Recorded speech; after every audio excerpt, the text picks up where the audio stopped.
Good morning, all. So, continuing with series of commentary videos I'm doing, inspired by Francis Fukashion's new book, Food for Thought. And this one comes from an anecdote he tells in the first third of his book. Food for Thought focuses on the meaning and doing of food. This is my own phrasing. As a Christian. Right, so doing everything to the glory of God. How we look at food. And particularly, do we look at food with joy? Or do we look at it as a chore or as something we simply have to do? So do you see it as a gift from God? And it's a great book. It has recipes in it. I'll do a full book review soon. But for now, I'm going to do a short little series of commentary inspired by the book. And this particular video, I want to interact with an anecdote he tells. Actually, his wife had an experience and told him about it, and he puts it in the book. So, Mr. Fukashion, the author, is French. So I guess he and his wife were traveling to France and back from the United States. And they go there on Air France, they come back on Delta. So they're flying to France, and Mrs. Fukashion, the wife, just happens to go to the restroom after dinner on this transatlantic flight. Big plane, right? So she goes back, and she's surprised to see that in the galley, the staff, oh goodness, I want to say hostess, but that's not right. The stewardesses have set up a card table. They've folded out a table, and they have laid out a meal, and they are seated around this table, talking to each other, laughing, having a good time, and eating their food as if they were eating a meal. They, I guess, had left one person to kind of watch the halls, watch the passengers, make sure everyone was okay, but the rest of the staff were seated and enjoying each other's company and enjoying a meal. And she thought that remarkable. I think it's remarkable as well. But on the flight back, she makes a point of going back to see what the Delta staff are doing, because she's so curious about this, but she wants to know, is this a French thing?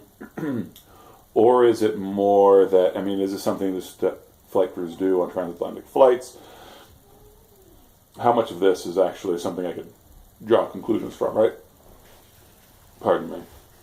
So she goes back after dinner, right after dinner, to peek into the galley, and she rounds the corner and she sees one stewardess, because the rest are out working.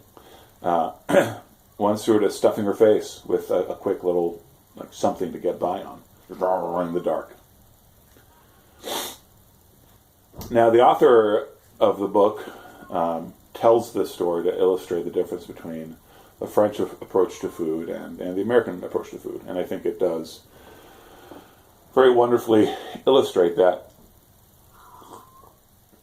Well, one thing he didn't explore about that, because it didn't really fit in the stream that he was rolling with, but I was struck by it and I want to talk about it, was how the American work ethic feeds that, right? There's another story in that same chapter in which the author, who is a Frenchman, doesn't really even speak English at this point, is here in the States, gets a job as a plumber. I guess he knew how to plumb. So he's with the owner of the company, good guy apparently, all that jazz. They finish a job, it's around lunchtime. The author thinks, hey, we're going to sit down, we're going to have lunch. And his wife has prepared for him a working man's lunch from the perspective of a working Frenchman. So there are like little courses and everything. And oh no, okay, so he's made to understand by his boss, we're going to drive to another town to do another job. And so Mr. Foucachon's French naivete at this point is such that he is scanning around as they drive for a nice picnic area, like some benches or tables that they'll stop at and have lunch at. And as they're driving, owner of the company pulls out a brown paper bag, and out of it pulls something that he had never seen before, which is a peanut butter and jelly sandwich. And dude stuffs his face, finishes it, and kind of urges Mr. Foucachon to eat his lunch as well, which turned out to be very difficult because his lunch was made to be eaten at a table. So, what I wanted to talk about, which isn't really explored in the book, is how the American work ethic feeds into this, and in a way I think that you'll see as relatively obvious, right? I mean, we have to be seen as being working all the time, but it goes beyond that into, I've worked in service before. I've worked in manual blue-collar jobs. There are certain jobs in the United States which have a lunch hour built in which you go out, maybe you go out with friends, and you sit down at a table. But those are usually much more white-collar jobs, and only certain kinds of white-collar jobs. If you work in a cubicle, you probably don't really have a nice area to eat in. There is a table in some employee lounge with fluorescent lights. And that's better than the situation of a lot of other American workers. Right? So you get a certain amount of time, which you're counting. You need to eat. You scarf it all down. If someone else happens to be there, fine. But then, if you are a wait person, and you've been working for 6 hours and you have 6 more hours to work, you are expected to find a dark corner somewhere to stuff your face in.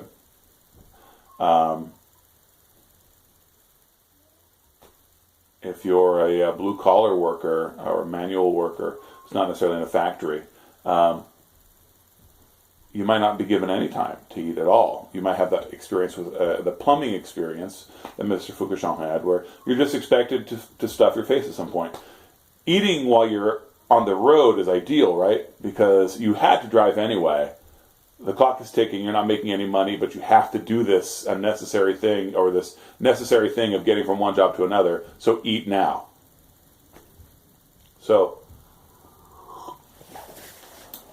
there is a sense of shame associated with being caught eating. Imagine this woman in the airplane stuffing her face, and this other woman rounds the corner and sees her. She was in a dark corner for a reason. It's embarrassing as a worker to be seen eating. That's how deep I think the problem is. And we, I think, as Americans, actually carry that with us, even as the people being served, right? If we see people stopping and eating, we think they're lazy or trying to get away with something. That's our starting point, even if we're nice people. Do you not find that this is your experience? You see a working crew on the side of the road, and let's not talk about government workers, or if you see a working crew on the side of the road and they're all seated and they're eating, you make a joke to yourself, right? And it's such a bizarre way of thinking, because first of all, food is fuel. And food is fuel for the body, just plain and simple. So to develop this cultural expectation that work would not include fueling, like if you saw a construction crew or a garbage truck stopping at a gas station to fuel up, you wouldn't think that they were being lazy, right? They have to fuel the truck to keep working. You have to fuel the body to keep working. So why that would be perceived with any shame is bizarre to me, but it is. Beyond that, though, I mean, food is more than just fuel for the body. It is fuel for the soul. And one of the biggest ways in which it is that is doing it with other people, doing it together. And actually taking the time during the day to sit with a couple of other people, talk, eat. That is extremely salutary. It is very, very healthy. And people ought to do it. And they ought to try to make time to do it. But no. It's... If you take time to do something like that, you're trying to get away with something. And picture being in an office full of cubicles, in which we know that all of you are playing Minesweeper. We know that. But it's important that you appear like you're working, even if everyone knows you're not being that productive, including your bosses. They all know that you're not being that productive. But it's a bridge too far when you actually take the time to have a lunch date with a couple of people, sit on a park bench, sit at a table, have a pleasant conversation, eat slowly. Right? That's too much, because we have this cultural expectation that you have to always look like you're working, and you make your boss look bad if you take a real lunch. So I guess that's all I want to talk about was this. We actually have a sense of embarrassment when it comes to eating, and not just regarding work, but more broadly.